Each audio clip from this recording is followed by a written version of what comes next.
name's Matt Vangjel, and I'm one of the trumpet professors at LSU. I'm coming to you today from my studio on campus to give you some helpful hints or tips for the All-State Etude in C major on page 3 of the Voxman Selected Studies book.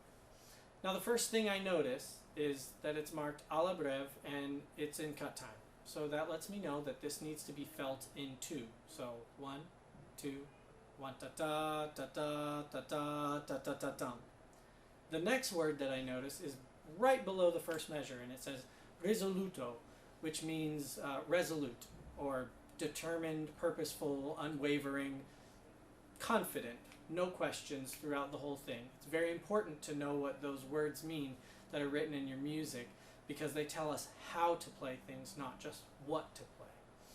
So the two biggest challenges as I look at this etude are going to be rhythm, basically staying in time, not being late off the ties, and the large intervals that happen pretty quickly. So I would like to address the intervals first. With anything that I'm learning, I always follow a few steps. And so the first thing is I'm going to chunk it. Basically, break this thing down into small, manageable chunks so that I'm not trying to play from top to bottom every single time I come to practice the etude. So we'll make a chunk right now of the first measure and a half. Okay?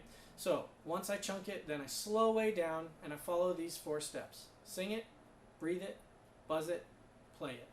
So first thing, sing it. When I sing, I need to sing on pitch as best I can. You don't have to be the best singer in the world, but try to match the pitches as best you can. Ta ta ta ta ta ta. So sometimes the notes are going to be out of your range. Sometimes they'll be too low, they'll be too high. You just need to experiment with head voice, and you can displace notes if you want, but I really try to keep that melodic contour the same all the way throughout. So I feel pretty confident that I know where those pitches are going to be. If it's not in my ear, those are all open notes. And so I could miss one if it's not in my ear really well. So next, I'm going to make sure that my air is moving through this. So I'm going to hold the trumpet, and I'm just going to go.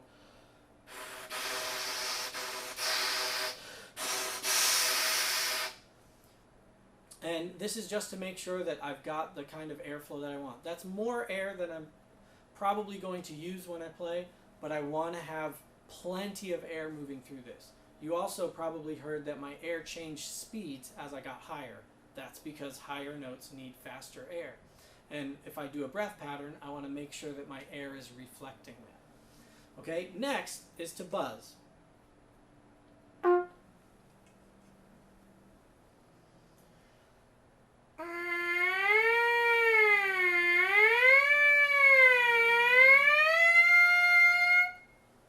And you'll notice that I didn't articulate and I didn't go necessarily very strictly in time. I glissed through everything because I want my air to still be moving through this phrase. The tempo will take care of making things sound shorter.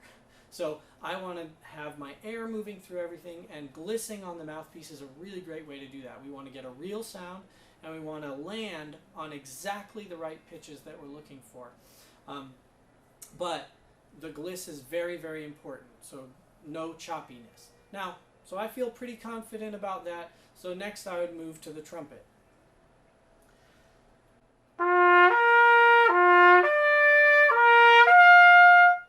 Now you notice I still slurred it, but I feel like now I got it. You know, that was very much like my singing and like my buzzing and like my breath pattern, so I feel like I'm ready now. Now I'm ready to turn on the metronome and go very slowly, but add the articulations that I'm going to use, and add the accents and have the character that I want in this right now. Now I've got it in my ear, I'm ready to go.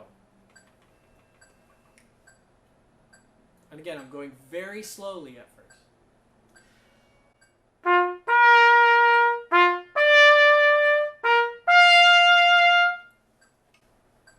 And so you can learn every single measure in that way. Some of them you may not have to break it down that much, but some of them you will, and you'll have to spend a lot of time on that. It'll work just about anywhere. Now, let's address the time. This is very important for this, especially because we're feeling it in 2, and there are accents generally placed on beat 2 and 4, which when we're feeling in 2 is on all of the off beats, so it feels very syncopated. So the best way to do this is to turn on your metronome, and you can, again, sing or speak if you don't want to sing pitches, but do exactly what I did at the beginning of this, where you can go da-da, da-da, da-da. Now, so you can sing it, but what you should do first is add subdivision, so that you're adding eighth notes on every single one of those quarter notes. So we're thinking 1 and 2 and 1, da da da da da da da da da da da da da da da da da da da, so that I am actually subdividing each one of those. And once I can sing it and I feel confident about that, then I can play the exact same thing.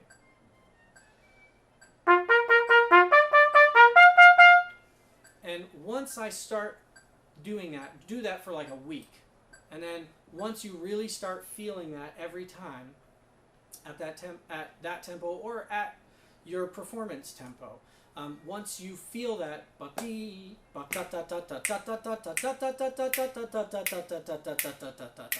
that will make your time so much better. And just you practicing with the metronome and subdividing those notes will make this way easier to learn. It works everywhere, even in the line 3 lines from the end, where it's piano and it's da da da da dee da da da da da da da dee da da da da da da dee da da da da da da dee da da da da da dee da da. It works there. I promise. So if you just approach this thoughtfully and carefully, and apply some of these methods, I think that you will be much more successful in your audition. If you have any questions about any of this, feel free to contact me. I'll include my email at the end of this, or you can search the LSU website or find me on Facebook, send me a message, or come by campus and come see me.